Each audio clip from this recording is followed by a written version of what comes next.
Halo, halo, halo. Selamat pagi, selamat siang, dan selamat sore bagi para mahasiswa mata kuliah penganggaran yang saya ampu. Di video ini saya akan menjelaskan materi terakhir untuk ujian akhir semester, ya, yaitu anggaran kas. Jadi anggaran kas ini merupakan materi terakhir yang ada kaitannya dengan proses pembuatan laporan arus kas.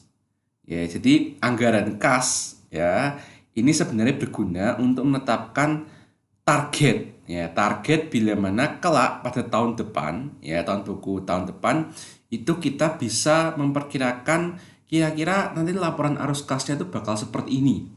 Ya, baik dari segi bentuk maupun angka.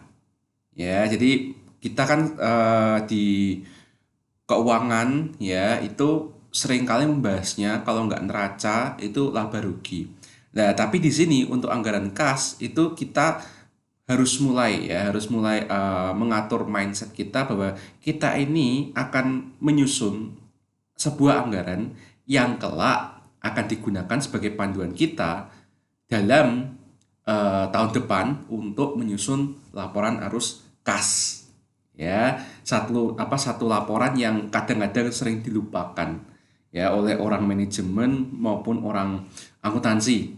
Ya, karena memang dari segi level tingkat kesulitan itu lebih sulit untuk membuat laporan arus kas dari nol. Ya, seperti itu. Ya, paling gampang kan laba rugi. Kalau laba rugi udah bisa, setelah itu baru neraca. Nah, setelah laba rugi neraca, habis itu buatlah laporan arus kas. Jadi sangat bisa dipahami bahwa kenapa ini jadi materi terakhir, karena pada kenyataannya di lapangan ini cukup susah untuk membuat laporan arus kas termasuk menyusun anggaran kas. Namun ya kita tetap harus mempelajari tentang hal ini. Ya, jadi kompetensi dasarnya, step-stepnya ya itu adalah pertama, mahasiswa itu diharapkan mampu memahami dan menjelaskan tujuan dari penyusunan anggaran kas. Jadi mengapa sih perusahaan perlu anggaran kas? Kenapa nggak cukup apa namanya anggaran laba rugi atau anggaran neraca? Kenapa harus menyusun anggaran kas lagi? Kok nambah-nambahi kerjaan sih gitu. Nah, kemudian yang kedua, mahasiswa mau memahami dan menjelaskan faktor-faktor dalam penyusunan anggaran kas. Ya, karena ada banyak faktor-faktor yang sangat menentukan mindset kita ketika menyusun anggaran kas. Dan kalau faktor-faktor ini itu terkadang dilupakan, maka dalam praktiknya seringkali kita akan kebingungan. Kebingungan dalam artian tuh peristiwa ini masuknya kemana gitu loh. Seperti itu. Ya, yang sering kali bikin mahasiswa salah ya mengerjakan latihan maupun mengerjakan ujian ya dari tahun-tahun sebelumnya, itu mereka selalu salah ketika mereka disuguhkan satu peristiwa dan kemudian mereka bingung ini masuknya kegiatan apa, aktivitas apa, ini arus kas masuk apa arus kas keluar dalam aktivitas ini. Itu yang sering bingung. Ya, maka apa ini sangat krusial untuk yang ini. Terus kemudian mahasiswa mampu memahami dan menjelaskan pendekatan-pendekatan dalam penyusunan anggaran kas, serta nanti setelah tahu pendekatannya seperti apa, metodenya apa, bentuk-bentuknya juga seperti apa. Ya. Dan dalam pendekatan ini juga tergantung ya nanti apakah kalian lebih mudeng yang mana ya. Itu nanti akan kemudian harus disusun dalam bentuk-bentuk yang sesuai dengan perintah soal. Gitu ya. Oke, kita masuk ke yang pertama ya, pendahuluan bahwa mengapa sih kok kita itu harus membuat anggaran kas dan kelak juga harus membuat laporan arus kas dalam sebuah perusahaan? Kok nambah-nambahin kerjaan sih? Kok nggak cukup neraca dan laba rugi saja sih? Ya, karena begini ya, fokus dari eh, anggaran kas ya dan juga nanti kelak laporan arus kas itu adalah fakta bahwa ya kas itu adalah aset yang paling liquid ya. Nah, sementara kita pas semester 3 kita tahu bahwa pada saat belajar manajemen keuangan dan kita belajar analisis kinerja keuangan perusahaan, kita punya satu rasio kan, rasio likuiditas. Dan hampir semua jenis rasio likuiditas, entah itu current ratio, quick ratio, ya, terus kemudian cash ratio, Dan juga pada saat semester 3 kita juga mempelajari tentang yang namanya manajemen modal kerja. Dari situ kan akan sangat ditekankan betapa pentingnya kas sebagai modal kerja perusahaan dalam hal filosofi mau milih likuiditas atau milih profitabilitas. Ya kan? Maka oleh karena itu tingkat atau jumlah kas yang dimiliki oleh perusahaan ya itu sebenarnya sangat strategis. Karena begini, makin banyak memiliki kas, ya itu sama aja makin tinggi tingkat likuiditasnya. Ya bisa aja current rasionya bagus, quick rasionya bagus, cash rasionya bagus, terus kemudian modal kerja bersihnya itu mungkin juga bisa sangat positif. Ya, artinya semakin banyak kas yang tersedia dan kalau harus dibandingkan dengan utang lancar, ya, maka bisa aja dalam artian itu semua utang lancar yang ada di perusahaan itu sudah cukup dilunasi hanya dengan kas. Atau mungkin kalau di rasio likuiditas mungkin tambahi persediaan, piutang ya seperti itu. Ya kan? Tapi intinya keunggulannya memiliki aset liquid yang namanya kas, uang tunai itu adalah kalian itu dalam sehari-harinya itu makin aman dalam hidupnya. Ya, karena kita kalau misalnya kalian bingung perusahaan ya kita pakai contoh kita sendiri. Ya kan? Kita punya uang di dompet. Semakin banyak uang di dompet kita, maka kita akan semakin ayem dalam artian, oh berarti aku hari ini masih bisa makan, besok masih bisa makan. Sebulan kemudian aku masih bisa makan karena tahu bahwa ada cukup uang untuk bisa menyambung hidup dari hari ke hari, dari minggu ke minggu, dari bulan ke bulan. Ya. Namun ya yang namanya kebanyakan uang tunai itu sebenarnya buruk. Ya, dari segi konteks ya, konteks manajemen keuangan, baik itu perusahaan maupun dari segi diri kita pribadi kalau kita punya uang gitu ya. Kebanyakan uang di dompet atau kebanyakan uang di tabungan ya, sebenarnya buruk. Kalau tujuannya perusahaan kan dia kan perusahaan nggak sebenarnya tujuan perusahaan itu kan bukan sekedar hidup ya kan. Tujuan perusahaan itu apa? Untuk making profit, di mana making profit tersebut kelak akan untuk memaksimumkan kemakmuran pemegang saham. Yaitu dengan apa? Bisa dengan dividen, ya kan? Paling gampang kan dengan dividen. Oleh karena itu ya berarti salah dong kalau punya kas yang kebanyakan. Ya, kita pun juga sama. Kalau kita cuma punya uang di tabungan doang, ya itu bukan berarti kita semakin bertambah kaya. Ya, tapi kita bisa dibilang tidak tahu uang ini harus dimanfaatkan seperti apa supaya uang ini bekerja buat kita. Ya, jadi ide-ide tentang keuangan baik itu perusahaan maupun diri pribadi personal itu sama. Kebanyakan kas itu ada indikasi sebuah keburukan dalam manajemen keuangan perusahaan.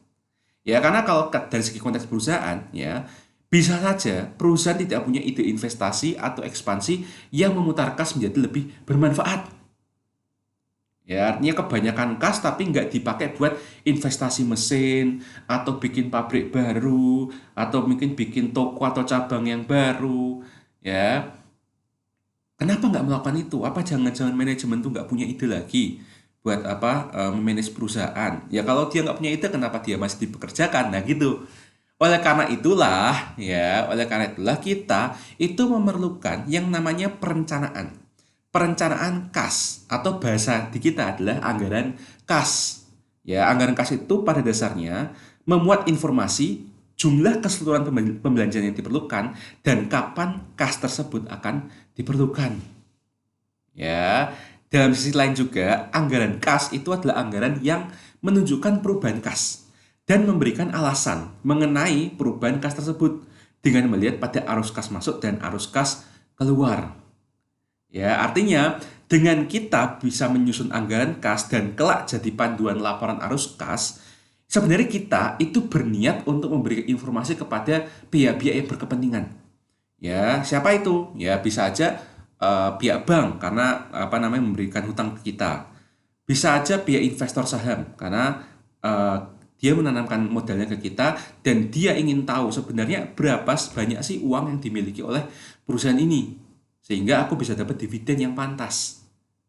Ya, walaupun demikian juga ada banyak sekali informasi seperti wah ini kok kasnya kok minus ya. Kenapa kok kasnya bisa minus? Ya, tapi dari situ dalam arti gini, mau kas itu positif ataupun negatif nanti di paling bawah dalam tabel anggaran, ya, tapi hanya dengan melihat prosesnya, ya di atas-atasnya itu, ya itu bisa diketahui bahwa perusahaan ini sedang melakukan perencanaan apa. Ya, bisa aja ya cara membacanya adalah bisa saja anggaran kasnya mungkin negatif, mungkin. Tapi bagi orang ketika melihat itu bagus kalau negatif. Ya, karena apa? Ya karena tadi bahwa kas itu aset liquid, tapi kalau kebanyakan itu buruk. Berarti bisa aja mungkin ya minus, hasilnya minus, tapi banyak orang akan melihat bahwa ternyata ini baik minusnya. Kenapa? Ya karena lebih banyak buat ekspansi, lebih banyak buat bikin toko, beli mesin, seperti itu. Ya, oleh karena itu ketika memahami anggaran kas ya, membuatnya sih gampang sebenarnya. Kalau bagi saya membuat anggaran kas itu gampang dalam kasus di mata kuliah ini. Tetapi memahami cara membaca anggaran kas itu butuh filosofi yang banyak, filosofi yang mendalam dan pemahaman kita mengenai praktek bisnis sebuah perusahaan. Ya itu sangat dalam sekali. Yang nanti pada dasarnya itu akan terhubung kalau misalnya kalian itu mengambil mata kuliah pasar modal dan investasi, ada materi yang namanya analisa fundamental. Termasuk analisa fundamental itu adalah menganalisis anggaran kas dan laporan arus kasnya seperti apa nih perusahaan. Ya, apakah positif apa negatif? Kalau positif apakah berarti itu bagus atau bahkan itu jelek? Kalau negatif apakah ini buruk atau jangan-jangan ini baik kalau negatif? Seperti itu. Yaitu cara menganalisisnya akan dibahas kalau misalnya kalian ngambil mata kuliah konsentrasi keuangan ya di mata kuliah pasar modal dan investasi. Ya. Jadi di sini kita bisa lihat ya bahwa yang terpenting adalah kita tuh bisa ya menunjukkan adanya perubahan kas. Panduannya ada dua, yaitu arus kas masuk dan arus kas keluar. Ya, artinya nanti kita harus fokus bahwa mana kejadian-kejadian dalam buku besar ya, akuntansi yang menunjukkan bahwa itu arus kas masuk dan mana yang arus kas keluar. Seperti itu. Jadi tujuan anggaran kas itu banyak sekali sebenarnya karena memang hasil analisanya itu sangat banyak, bisa sangat banyak. Tapi paling nggak 8 aja deh ya. Yang pertama, pastinya ya kalau dari segi hitung-hitungan aja, ya kita hanya ingin tahu berapa sih saldo kas bersih di setiap akhir berarti operasional perusahaan. Ya, dalam artian kalau bisa positif, artinya ya berarti perusahaan ini itu mempunyai ya cadangan kas yang cukup untuk membayar utang-utang atau kewajiban jangka pendeknya kelak gitu. Terus kemudian mengetahui surplus atau defisit. Ya, jadi kas itu intinya mengalami surplus atau defisit untuk tahun depan. Ya, karena kita ngomongnya anggaran. Ya, berarti kalau misalnya kita anggarannya sudah memperkirakan bahwa ini surplus, berarti nanti tahun depan kita juga bisa merencanakan, wah, berarti uang kayak gini bisa untuk bayar utang dong tahun depan. Atau kalau ternyata mengalami defisit, ya, kita juga tahun depan harus mikir, ya, bagaimana menutupnya, bagaimana berkoordinasi dengan divisi lain, manajer lain seperti manajer pemasaran, manajer operasional. Ini kok kita perkiraan defisit ya tahun depan ya. Gimana nih? Ada yang punya ide nggak? Gimana supaya kita nggak defisit? Nah seperti itu. Ya. Terus kemudian menyelaraskan kas dengan aset lancar, utang, modal, pendapatan, dan beban. Ya tentu saja ya, karena dengan kita mengetahui saldo akhirnya berapa, itulah yang nanti akan masuk ke neraca juga. Seperti itu. Dan kemudian mengetahui sumber kas masuk dan arus kas keluar, kan tergantung dari kebijakan manajemen. Dalam artian itu, dia agresifnya kemana? Agresif untuk mendapatkan uang, atau agresif untuk mengeluarkan uang. Agresif mengeluarkan uang pun juga ada yang baik, ada yang buruk. Agresif memasukkan uang secepat mungkin dan sebesar mungkin, itu juga ada yang baik dan buruk. Ya, jadi itu semuanya akan tergantung kebijakan manajemen dan bagaimana kita akan menilai kebijakan tersebut baik untuk perusahaan, baik untuk para pemegang saham atau tidak. Terus kemudian kita juga bisa mengetahui kapan utang bisa dibayar kembali. Kemudian dengan kita memiliki anggaran kas, ya, dan kemudian tahun depan kita berjalan dari hari ke hari, minggu ke minggu, bulan ke bulan, sampai dengan akhir tahun. Kemudian kita kan bikin laporan arus kas tuh. Ya udah, nanti laporan arus kasnya gimana dibandingkan dengan anggarannya. Jadi seberapa jauhkah deviasi dari realisasi kas masuk dan kas keluar. Ya. Terus kemudian dengan kita bikin anggaran, kita juga sudah bisa memperkirakan apa saja yang bisa jadi sumber-sumber kas di masa depan. Dan yang terakhir, menunjukkan hubungan laba bersih terhadap perubahan kas perusahaan. Ya, jadi biasanya hubungannya positif. Dalam artian kalau anggaran laba ruginya itu menunjukkan laba bersih, maka biasanya ya sekali lagi, kasnya, di anggaran kasnya itu nanti juga akan surplus dan juga istilahnya diharapkan saldo akhirnya ya saldo akhir tahun anggarannya itu juga positif juga. Sekali lagi biasanya dan harapannya, oke? Ya karena seringkali juga kadang-kadang tidak begitu juga gitu loh. Tapi secara teori dan kebiasaannya begitu. Hubungannya positif. Kalau laba bersih berarti nanti saldonya juga positif. Kalau rugi bersih berarti kemungkinan nanti kasnya juga negatif. Seperti itu. Nah, jadi ada 3 faktor yang dapat mempengaruhi anggaran kas. Dan ini ya adalah hal-hal yang harus diperhatikan juga ketika menyusun laporan arus kas juga. Yaitu bahwa kita harus membedakan bahwa ada 3 kegiatan ya yang menjadi dasar penyusunan laporan arus kas. Yaitu apa? Kegiatan operasional, kegiatan investasi, dan kegiatan pendanaan. Ya, kalau kita lihat kegiatan operasional itu apa? Jadi intinya kegiatan operasional adalah kegiatan yang terkait dengan membeli atau menjual produk atau jasa yang sifatnya itu rutin. Ya, jadi sini kata kuncinya adalah sifatnya rutin. Dalam artian mungkin sehari-harinya akan terjadi. Mungkin setiap minggu terjadi. Mungkin setiap bulan terjadi. Ya, seperti itu. Jadi ada uang masuk, ada uang keluar, tapi sifatnya itu cenderung rutin. Kegiatannya loh ya, bukan uangnya. Ya, bukan uangnya yang rutin, tapi kegiatannya yang rutin. Ya, nanti kalian akan bisa lihat contohnya seperti apa. Ya. Terus kemudian kegiatan investasi itu ada kaitannya dengan membeli dan menjual aset tetap atau jangka panjang. Ya, jadi kalau kita membeli mesin atau mungkin menjual mesin gitu ya sifatnya gitu ya, itu berarti kita memasukkan peristiwa tersebut ke yang namanya kegiatan investasi. Ya, jadi bagi perusahaan ya, investasi itu adalah kalau ada di aset tetap. Seperti itu. Terus kemudian kegiatan pendanaan yaitu berkaitan dengan penerimaan dan pembayaran dari sumber utang maupun modal sendiri. Ya, sumber utang atau dari saham atau modal sendiri ya itu maksudnya kegiatan pendanaan. Jadi, ya, kalau kalian bingung ya 3 kegiatan ini apa, silahkan kalian ingat-ingat lagi prinsip pertama dari mata kuliah manajemen keuangan 1 tahun yang lalu di semester 3. Ya, kalian waktu masuk di manajemen keuangan semester 3 itu kan sudah diajari ya prinsip dasar manajemen keuangan bahwa seorang manajer keuangan itu harus melakukan 3 kebijakan, ya kan? Yaitu apa? Kebijakan investasi, kebijakan pendanaan, dan kebijakan modal kerja. Tujuannya apa? Tujuannya untuk memaksimumkan kemakmuran pemegang saham. Nah, itu kan sesuatu yang satu paragraf yang menjadi dasar kalian untuk memahami jadi intinya manajemen keuangan itu apa. Nah, sekarang kita masuk di mata kuliah penganggaran. Kita masuk di materi terakhir yaitu anggaran kas. Nah, anggaran kas itu sebenarnya ya, itu mencoba untuk menjelaskan secara kualitatif seberapa baguskah seorang manajer itu melakukan kebijakan investasi, kebijakan pendanaan, dan kebijakan modal kerja. Ya kan? Silakan dibuka lagi bahwa yang namanya kebijakan investasi itu pasti terkait dengan sisi kiri neraca.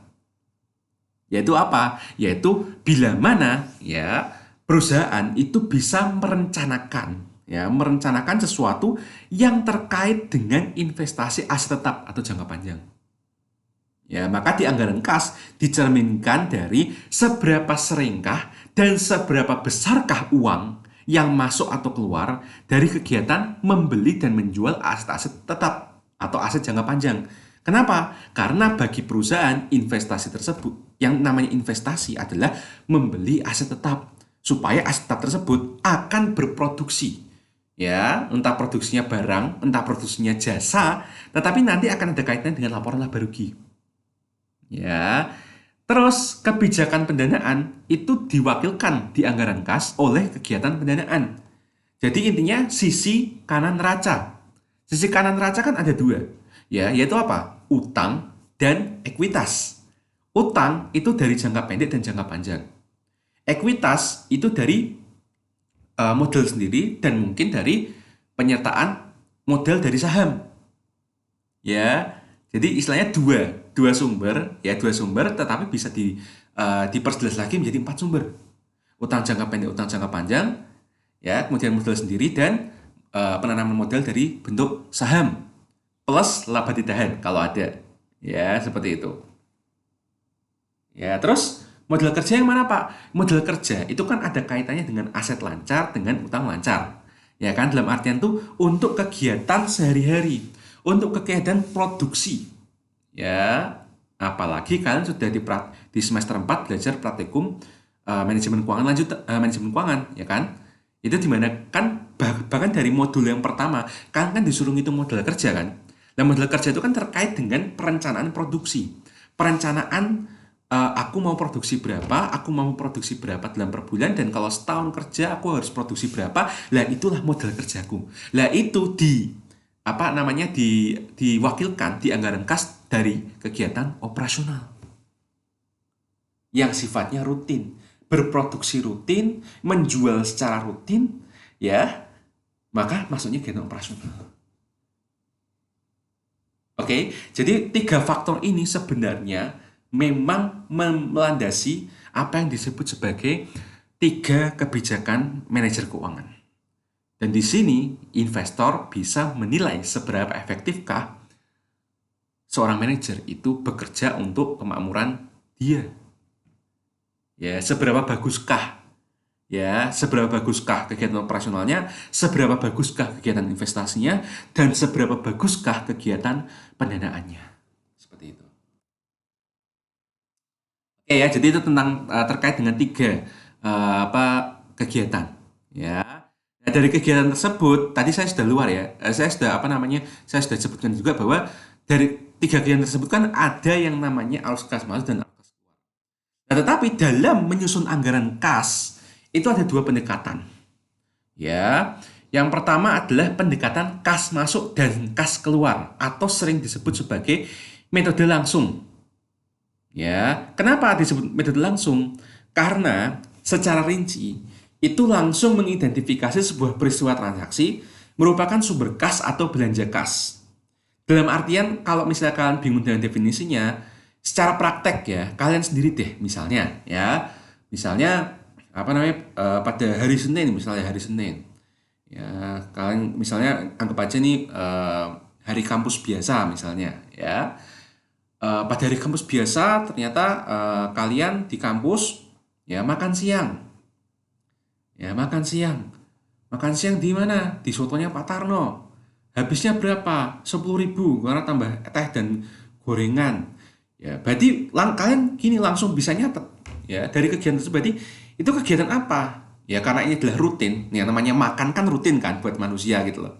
Karena ini adalah kegiatan rutin, berarti ini maksudnya adalah kegiatan operasional. Tapi ini merupakan kas keluar gitu loh. Nah, disebut metode langsung karena kalian itu langsung bisa mengidentifikasi bahwa oke, habis makan terus kamu kan ke itu kan bapaknya atau ibunya kan yang jaga apa namanya warungnya. Kemudian tanya, "Berapa, Bu?" 10.000. Nah, kemudian kalian ngapain? Ngeluarin dompet, ya kan? Ngeluarin dompet, ngeluarin uang 10.000. Berarti dengan ngeluarin uang 10.000, kita sudah bisa memahami bahwa ada uang keluar. Ada yang namanya belanja kas. Terus kemudian, misalnya setiap awal bulan, orang tua kamu manggil kamu. Le, gini, ya, ini uang jajan buat 1 bulan, ya, 150.000. Ya, terus kemudian kamu mengulurkan tangan, ya, menerima uang itu dari orang tua kamu. Dan begitu kamu menerima uang yang ada di tanganmu ini sudah kamu terima, maka bagi kamu, uang 150.000 itu adalah sumber kas kamu. Masuk ke dompet. Nah, itu makanya disebut metode langsung. Karena begitu ada sebuah peristiwa, kita langsung mengidentifikasi ini kas masuk apa kas keluar. Seperti itu. Ya. Nah, dari sudut pandang perusahaan, yang namanya metode langsung itu secara praktek itu paling sering digunakan. Kenapa? Bagi para pebisnis sekalipun ya, pebisnis yang kecil-kecil, baik yang terdaftar maupun tidak terdaftar sebagai UMKM, ya, ketika mereka ingin mengetahui bila mana mereka itu cuan atau boncos, ya mereka setiap harinya pasti akan punya buku catatan gitu loh. Aku belanja ini, berarti ini uang keluar. Oh, aku terjual ini, berarti ini adalah uang masuk. Selesai. Maka, ya dalam konteks perusahaan kecil banget sampai dengan yang besar banget, metode langsung itu cocok kalau tujuannya itu adalah membuat anggaran kas jangka pendek. Misalnya apa? Ya, misalnya dalam hal per hari. Jadi hari ini aku boncos apa profit. Nah, kayak gitu. Terus habis dari mingguan. Jadi minggu ini kira-kira aku boncos apa cuan sampai dengan bulan. Ya. Jadi hari, mingguan, bulan, triwulan. Ya, paling lama setahun. Ya, tapi biasanya metode langsung itu paling banyak digunakan itu dihitungnya itu per bulan. Jadi direkapitulasi per bulan. Ya, jadi ini aku keluar uang berapa dan aku masuk uangnya berapa kayak gitu. Ya. Oleh karena itu juga metode langsung juga bisa dibilang termasuk metode yang paling gampang. Ya, karena tidak perlu bahasa-bahasa ilmiah, bahasa-bahasa akuntansi yang bikin ribet. Ya. Nah, beda kalau nanti ada yang namanya pendekatan accounting keuangan atau metode langsung. Karena begini, menyusun anggaran kas dengan metode langsung itu memerlukan banyak sekali sumber. Ya, yaitu apa? Yaitu ikhtisar laporan laba rugi dan neraca. Nah, kenapa metode langsung itu pada dasarnya itu merequire kalian untuk mengubah sifat dari laba bersih. Ya, laba bersih itu ya kalau saya jelaskan sejak semester 3 ya bahwa laba bersih itu dasarnya adalah accrual basis. Kenapa accrual basis? Ya karena dalam laporan laba rugi yang namanya penjualan, mau itu penjualannya uangnya sudah diterima 100% atau belum, tetap dihitung dalam satu kotak namanya penjualan. Terus yang kedua, ada yang namanya depresiasi. Dua hal tersebut yang sebenarnya tidak bisa menggambarkan apakah uang secara real itu masuk atau keluar secara real loh ya, maka disebut accrual basis. Ya kan, depresiasi itu kan penurunan nilai, bukan merupakan pengeluaran uang pada saat itu kan. Penjualan juga sama. Siapa tahu dari 1 miliar 70%-nya itu kas, 30%-nya masih berupa piutang. Kan nggak ada yang tahu. Gimana caranya ngecek? Ya, maka accrual basis lah. Sementara anggaran kas itu nggak mau menerima laba bersih as is, karena tahu bahwa di tempatmu itu ada dua kelemahan. Penjualannya tidak mesti 100% dalam bentuk cash. Terus kemudian ada depresiasi yang sejak awal itu bukan merupakan uang keluar secara real. Itu hanya penurunan nilai. Nah, oleh karena itu perlu dibenerin menjadi cash basis. Seperti itu. Oleh karena itu, seringkali memang pendekatan akuntan keuangan, ikhtisar laporan laba rugi itu kelak akan menjadi kegiatan operasional. Sementara neraca itu akan digunakan untuk dikonversi menjadi aktivitas investasi dan aktivitas pendanaan kalau di anggaran kas. Seperti itu.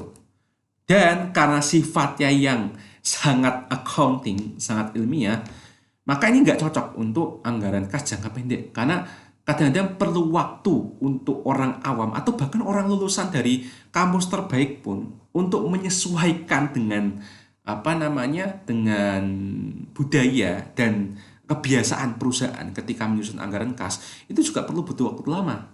Oleh karena itu makanya kalau misalnya mau diubah jadi accrual basis cash basis, itu idealnya anggaran kasnya jangka panjang. Ya lebih dari setahun.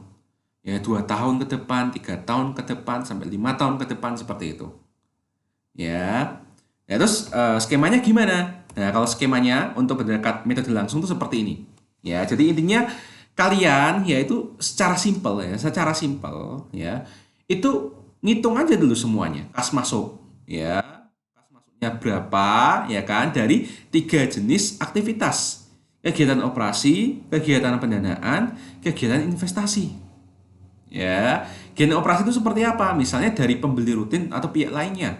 Ya, entah itu jual karena kamu tuh menjual barang, menjual jasa, atau misalnya ada piutang kan, terus kemudian kita nagih. Kamu masih punya piutang. Mana? Tak tagih. Nah, kita terima tagihan. Itu termasuk ya dalam kas masuk kegiatan operasi. Terus menjual surat berharga ya atau kemudian mendapatkan bunga karena karena perusahaan investasi di apa namanya di obligasi ya atau mungkin di deposito atau mungkin perusahaan menerima dividen dari dia tuh investasi saham di perusahaan lain. Itu juga termasuk yang namanya kegiatan operasional. Loh, itu kan investasi, Pak. Kenapa? Lah ini ya, yang membedakan adalah kita harus memandang diri kita itu sebagai perusahaan. Karena sebagai perusahaan kita punya tiga kebijakan dan masing-masing kebijakan itu diwakili tempatnya di tempat yang berbeda di neraca. Saya bilang tadi bahwa yang namanya kegiatan operasi itu ada kaitannya dengan aset lancar. Pengelolaan aset lancar terhadap utang lancarnya. Ya, terus ya, kegiatan pendanaan itu ada kaitannya dengan sisi kanan neraca. Entah itu yang kaitannya dengan utang atau ekuitas. Contohnya kan kayak gini. Jadi kalau kita ngutang, ya, kita ngutang, menerima utang, ya, itu ya, kita itu pada dasarnya ya menerima uang. Ya, bagi perusahaan, utang itu adalah amunisi. Amunisi bagi dia untuk kelak melakukan yang namanya kegiatan investasi. Jadi, mau seberapa buruk pun pandangan kamu terkait dengan utang, kenyataannya bila kamu berutang untuk kegiatan produktif, maka itu adalah kegiatan pendanaan yang termasuk kas masuk. Termasuk juga kalau misalnya perusahaan itu tipe perusahaan yang sahamnya ya itu diperjualbelikan di pasar saham. Dalam artian misalnya kamu butuh pendanaan. Ya, kamu butuh pendanaan dari utang kayaknya nggak cukup deh. Dari modal sendiri kayaknya juga nggak cukup. Tapi kalau aku mau ngutang kok kayaknya kok medeni ya. Dalam artian rasionya kok udah nggak sehat ya. Itulah kita jalan terakhir apa? Kita IPO ya atau mungkin tren zaman sekarang mungkin equity crowdfunding. Ya, kita menjual saham perusahaan. Nah, dengan kita menjual kepemilikan saham perusahaan kita ke masyarakat luas, nah kan di masyarakat itu kan akan menanam, istilahnya kan akan membeli saham kita. Dengan mereka membeli saham kita, sama saja kita mendapatkan pendanaan dari mereka, alias kas masuk untuk kegiatan pendanaan. Oke. Nah, terus untuk kegiatan investasi ya, itu ada kaitannya dengan aset tetap, yaitu sisi kiri neraca bagian yang ke bawah. Ya. Jadi aset lancar itu masuknya kegiatan operasi, aset tetap itu masuknya kegiatan investasi dalam hal ini secara gampang gitu ya. Jadi kalau misalnya ya kita itu membeli mesin, membeli tanah untuk membangun pabrik ya, membeli mobil pick up sebagai alat distribusi produk kita ya ke pelanggan. Nah, itu kan aset tetap semuanya. Ya. Dalam artian ketika kita beli-beli aset seperti itu, maka bagi perusahaan itulah kegiatan investasi. Ya. Dan nggak sekedar beli ya, tapi juga bisa dapat uang masuk. Dari mana? Dari yang namanya jual harta tak lancar. Dalam artian misalnya, ya ada mesin itu udah tua banget, sementara kita itu butuh mesin yang baru, yang lebih berdaya, produktivitasnya tinggi. Terus kita bingung, ini diapain nih? Masa dibuang? Ya nggak mungkin dong. Ya kali aja ada orang yang butuh gitu loh. Ya dalam artian kali aja ada UMKM yang masih butuh. Yaudah kita jual murah aja ke mereka. Atau mungkin kalau misalnya nggak ada yang mau beli, kasih aja ke tukang rosok. Tapi kan ada harga jualnya gitu loh istilahnya. Ya seperti itu. Dan juga misalnya ya kalau kita itu misalnya pernah minjemin uang ya. Jadi istilah itu kita tuh minjemin uang ya ke pihak lain ya. Dan itu sifatnya itu bukan dalam hal surat berharga loh ya, tapi minjemi, literally minjemi gitu loh. Ya minjemi ada kontrak gitu loh. Ya tapi bukan surat berharga, literally minjemin. Ya.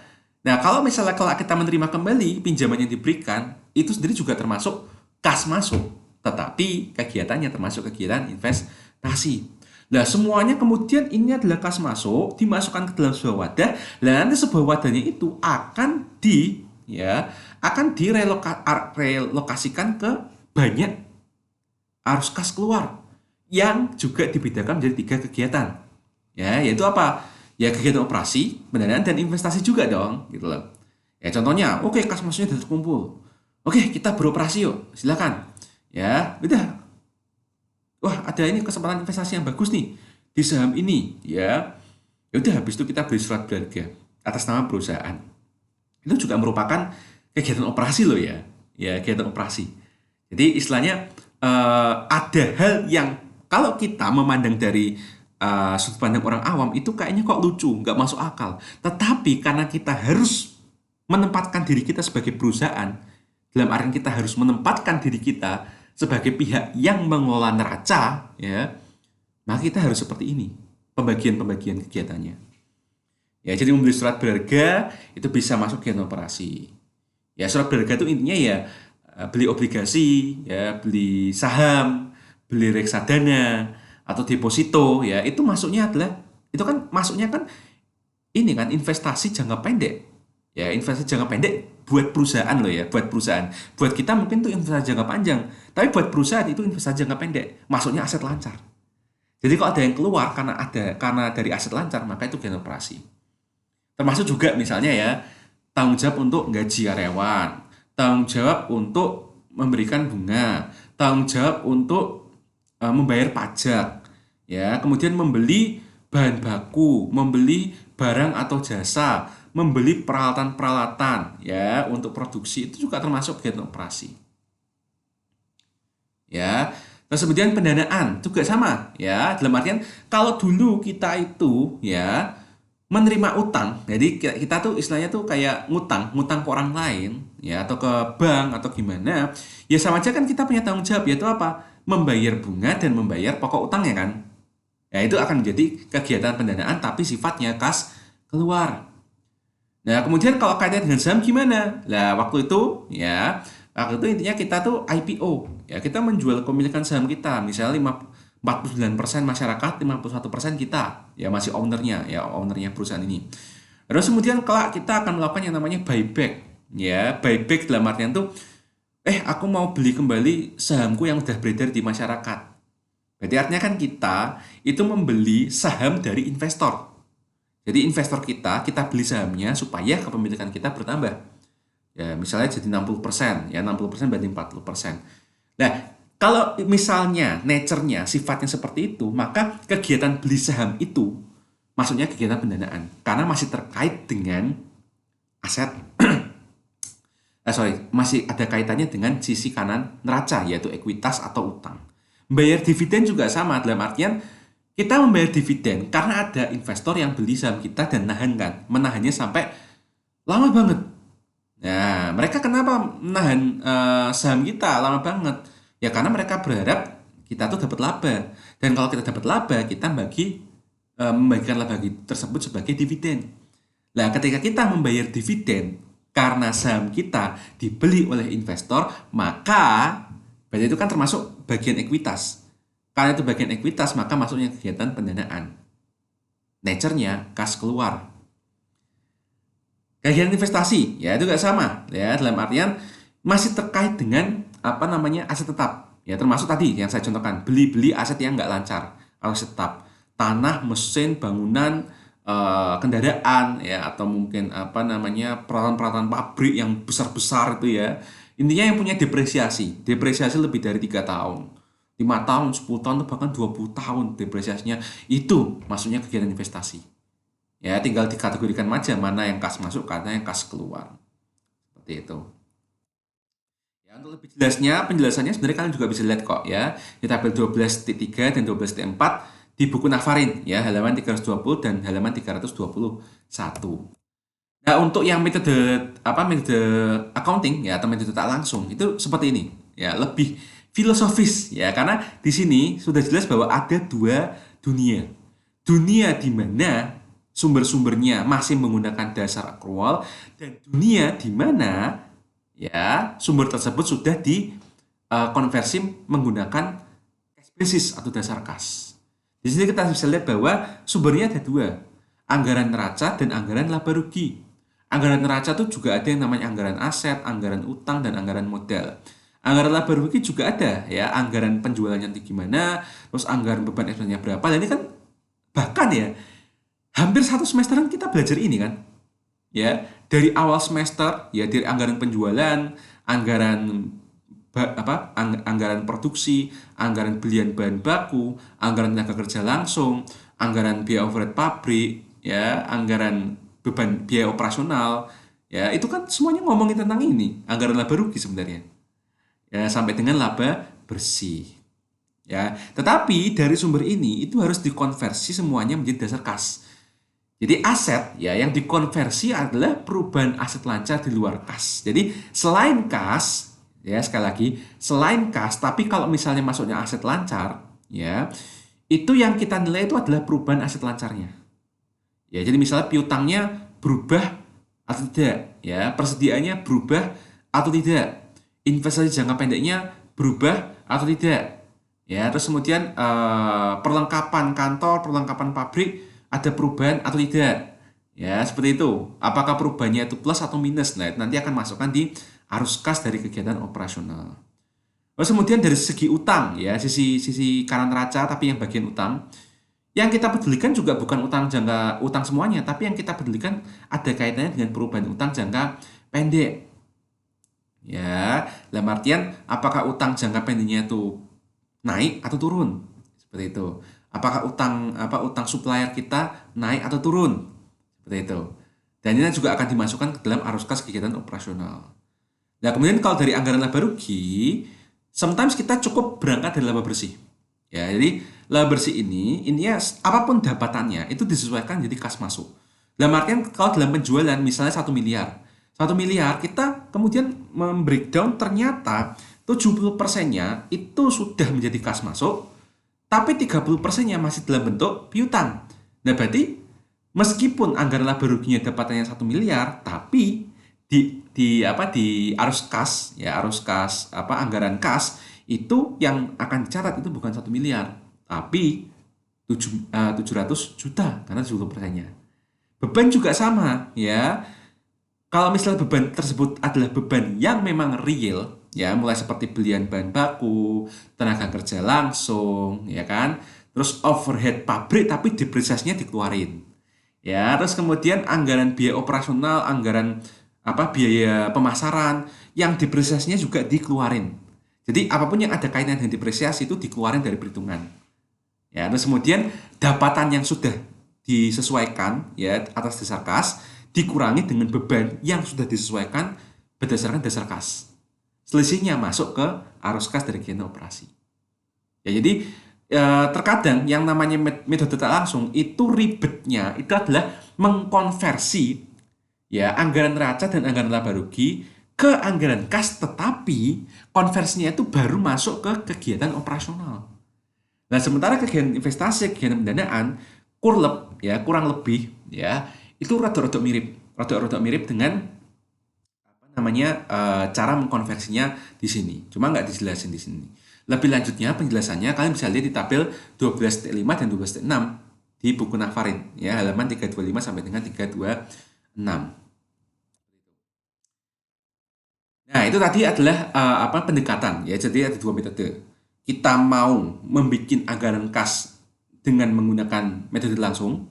Dalam artian berarti kita nanti acuannya itu bukan anggaran, tapi acuan kita justru adalah jurnal akuntansi, jurnal buku besar itu istilahnya. Ya, nah, setiap peristiwa kan setiap harinya, setiap minggunya, setiap bulan kan dicatatkan di buku besar itu, ya kan? Habis itu kan di jurnal atau gimana lah. Itu yang kita perlukan kalau kita pakai metode langsung. Sementara kalau metode langsung kita butuhnya adalah anggaran neraca dan anggaran laba rugi.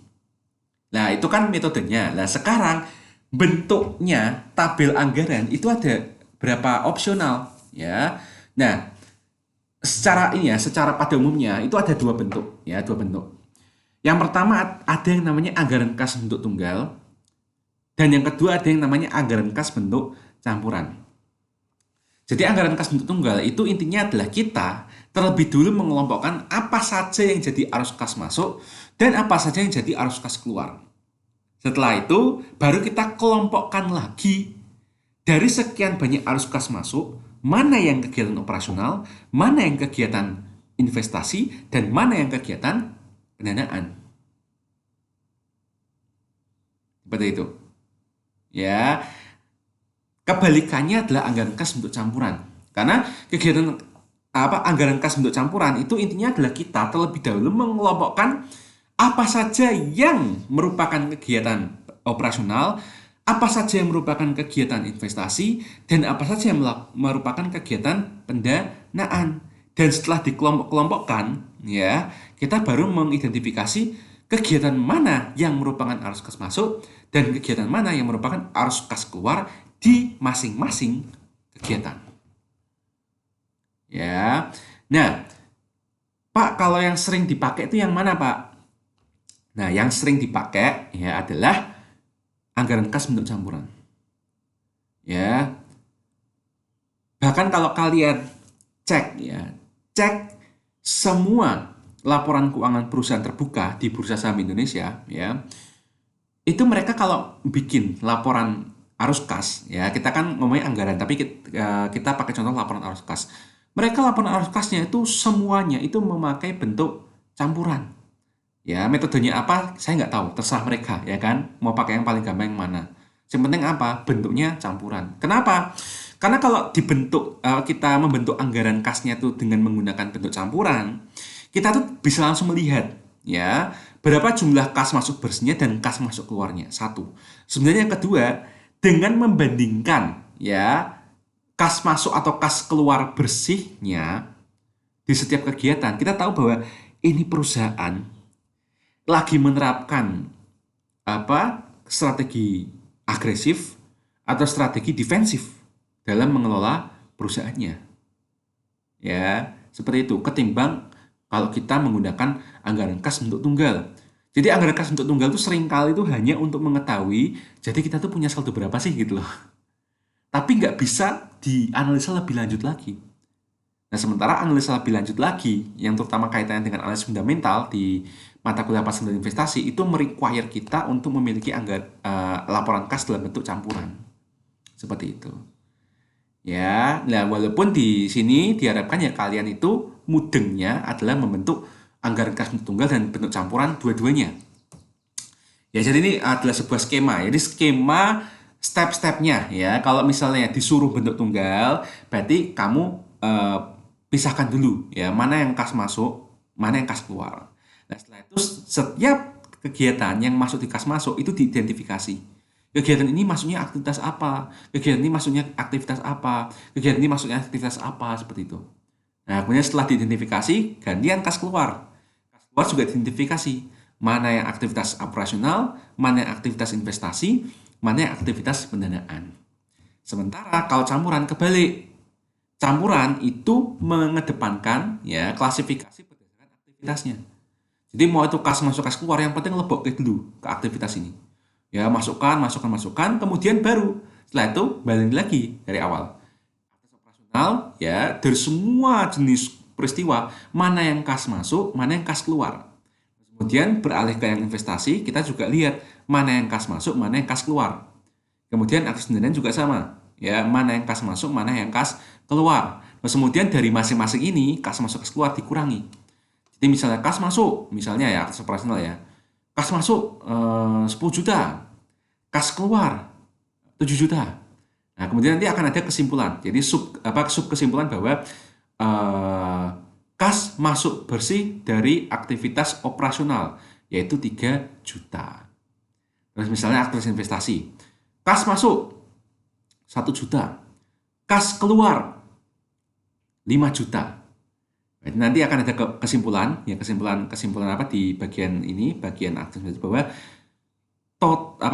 total kas keluar dari aktivitas investasi yaitu minus 4 juta. Aktivitas pendanaan ya 10 juta juga misalnya kas masuknya. Kas keluarnya 9 juta. Berarti total kas masuk bersih untuk aktivitas pendanaan. Nah, kemudian tadi 3 juta dikurangi 4 juta ditambah 1 juta akan menghasilkan yang namanya nol. Nah, kalau nol kebetulan nol ya berarti ya tidak ada yang namanya surplus, tidak ada yang namanya defisit. Tapi kalau misalnya setelah dikurangi ini, setelah diagregatkan ya, masing-masing aktivitas tuh kas masuk bersih dan kas keluar bersihnya berapa diagregatkan, wah ternyata ada 1 juta. Berarti 1 juta itu adalah surplus, ya surplus dari kegiatan operasional investasi dan pendanaan. Kalau ternyata minus 1 juta, berarti kita nyebutnya adalah defisit. Seperti itu. Nanti ada contohnya ya. Ini contoh soalnya ya. Misalnya, ya buatlah anggaran kas 2017 untuk PT Resilo Test Garment yang memiliki ringkasan transaksi yang dianggarkan selama tahun 2017 dengan metode langsung bentuk tunggal dan metode langsung bentuk campuran. Nah, misalnya ini untuk apa? Karena latihan ya, karena latihan saya bikin rada gampang. Dalam artian sudah saya kelompokkan ya bahwa kalau ada kata-kata kayak gini masuknya kegiatan apa. Ya, ini ada banyak kegiatan ya, terima tagihan dari pelanggan 45,5 juta, terima dari bunga piutang 5 juta, terima dividen dari investasi saham di PT Pagoda Kembar 4 juta, kemudian bayar utang dagang, bayar gaji, bayar bunga utang, dan bayar pajak. Ya, ini maksudnya kegiatan operasional. Terus kemudian beli mesin tenun otomatis, bayar pinjaman utang dari perusahaan Indo, terima profit dari penjualan mesin-mesinnya yang sudah tua. Masuknya adalah kegiatan investasi. Kemudian kegiatan pendanaan, ya. Terima dana dari hasil IPO, initial public offering 23,3 juta. Terima dana dari hasil penerbitan obligasi 10,4 juta.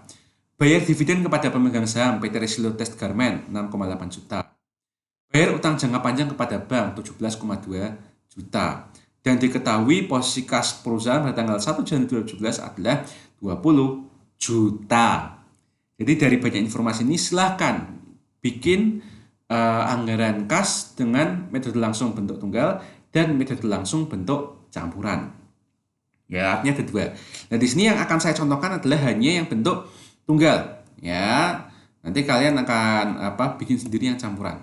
Ya, jadi step pertama sekali lagi kita ingat-ingat bahwa kita harus memasang step by step. Ya, kita harus ingat kalau bentuk tunggal berarti klarifikasi dulu mana kas masuk, mana kas keluar. Setelah itu step 2-nya kita klarifikasi lagi, ya klasifikasi lagi mana yang operasional, mana yang investasi, mana pendanaan.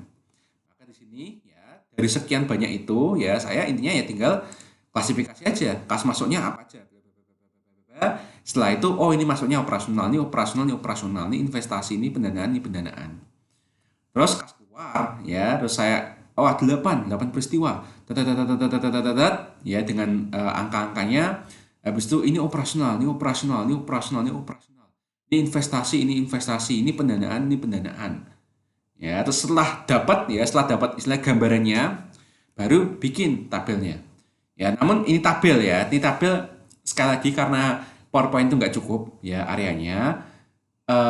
Saya mau wanti-wanti itu bahwa sebenarnya dua slide yang akan kita bahas ini, itu pada dasarnya harusnya dibuat dalam satu halaman yang panjang sebenarnya dari atas ke bawah. Ya, jadi ingat yang namanya anggaran kas kelak nanti kalau misalnya kalian ujian itu pasti akan menghabiskan satu lembar penuh karena dari atas sampai bawah pasti itu isinya tabel. Gitu ya. Nah kalau ini metode langsung bentuk tunggal ya berarti kan intinya kita harus mengklasifikasikan kas masuk dan kas keluar. Jadi ciri khasnya ini. Ya, ciri khasnya adalah kas masuk dan kas keluar. Terus setiap kas masuk dan kas keluar itu ada penjelasan rincinya, kegiatan operasional itu apa saja, kegiatan investasi itu apa saja, kegiatan pendanaan itu apa saja. Ini juga sama kas keluar. Operasional apa saja, investasi apa saja, dan pendanaan apa saja. Dan setiap masing-masing kegiatan yang ada itu ada kesimpulan sementaranya. Ya. Jadi misalnya dari ketiga ini ada total kas masuk bersih dari kegiatan operasional sekian. Total kas masuk bersih dari kegiatan investasi sekian. Total kas masuk bersih dari kegiatan pendanaan sekian. Dan kalau dijumlah kita dapat total kas masuk bersih tahun anggaran 2017 adalah 143 juta sekian. Kemudian kita mengerjakan yang kas keluar. Ya. Bla bla bla bla bla angkanya berapa? Total kas keluar bersihnya dari kegiatan operasional sekian. Kemudian investasi juga sama, bla bla ya, angkanya bla bla. Terus total kas keluar bersih dari kegiatan investasi sekian. Pendanaan juga sama ya, sekian. Terus kemudian kita peroleh kesimpulan ya bahwa total kas keluar bersih tahun anggaran 2017 adalah 96,9 juta. Nah, terus ya yang ketiga ya berarti kalau di tunggal ya kita intinya cuma membedakan kas masuk dan kas keluar. Dan total kas masuk bersih dikurangi total kas keluar bersih, hasilnya adalah apa? Nah, dalam hal ini kasusnya adalah kas masuk itu kan lebih besar daripada kas keluar, ya kan? Oleh karena itu, karena kas masuk lebih besar daripada kas keluar, kita di sini nyebutnya adalah surplus atau kelebihan kas. Yang sumbernya adalah ya tadi 143 dikurangi 96 juta. 46 juta 250 ribu. Terus kita tahu bahwa tadi ada data bahwa posisi kas awal 1 Januari 2017 adalah 20 juta.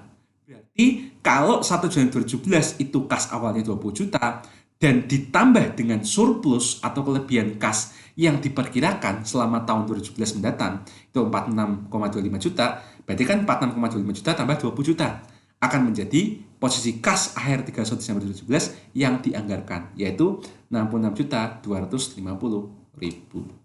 Nah, ini adalah contoh ya, contoh menyusun anggaran kas kalau bentuk tunggal itu seperti ini dengan menggunakan contoh soal ini. Ya, namun perlu kalian ingat ya, siapapun yang mendengarkan video ini, kalian harus ingat bahwa di ujian itu nggak mungkin soalnya kayak gitu. Nggak mungkin. Dalam artian ini sengaja saya mudahkan. Dalam artian kalian udah bisa langsung fokus kepada cara nyusun anggarannya dulu.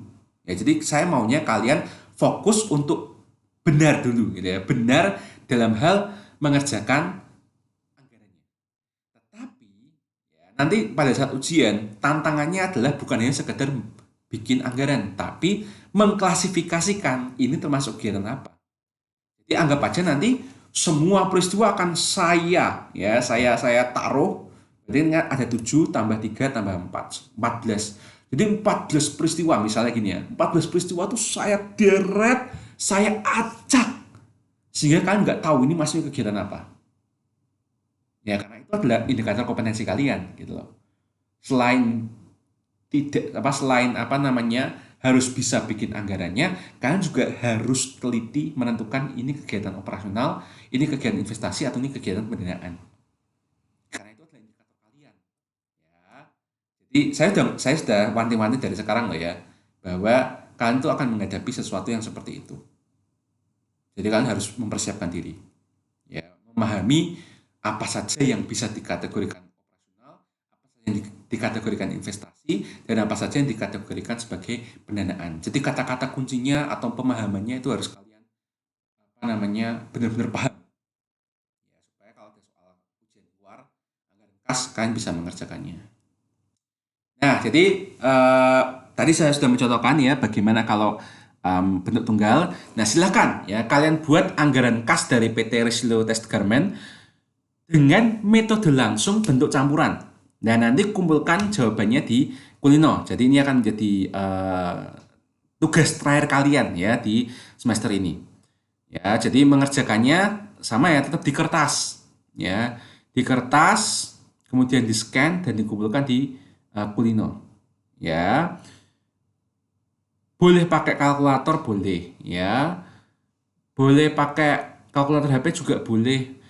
Kalau mau pakai Microsoft Excel untuk memastikan perhitungannya benar apa enggak juga boleh, ya. Yang penting kalian punya satu soal latihan, kalian kumpulkan dalam bentuk scan kertas, ya, scan kertas jawaban di Kulino. Kalian mau pakai alat bantu apa aja terserah. Ya, dan kumpulkan sebelum hari Jumat minggu depan. Ya, saya menetapkan deadline-nya hari Kamis, ya, hari Kamis tengah malam. Pergantian dari Kamis ke hari Jumat.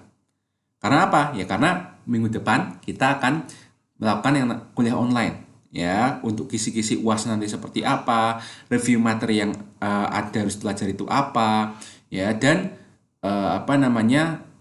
melakukan review bila mana tugas-tugas kalian tuh mengerjakannya sudah benar atau belum. Oke, itu saja dari saya, video terakhir dari saya untuk mata kuliah penganggaran ini. Terima kasih. bagi semua mahasiswa yang rutin menonton dari awal sampai akhir. Semoga kita bisa bertemu lagi di tahun depan, di semester depan, tapi dengan mata kuliah yang berbeda. Ya, saya harapannya di penganggaran ini kalian mendapatkan ilmu dan nilai yang bagus juga. Baik, terima kasih sekali lagi. Saya akan tutup video kali ini.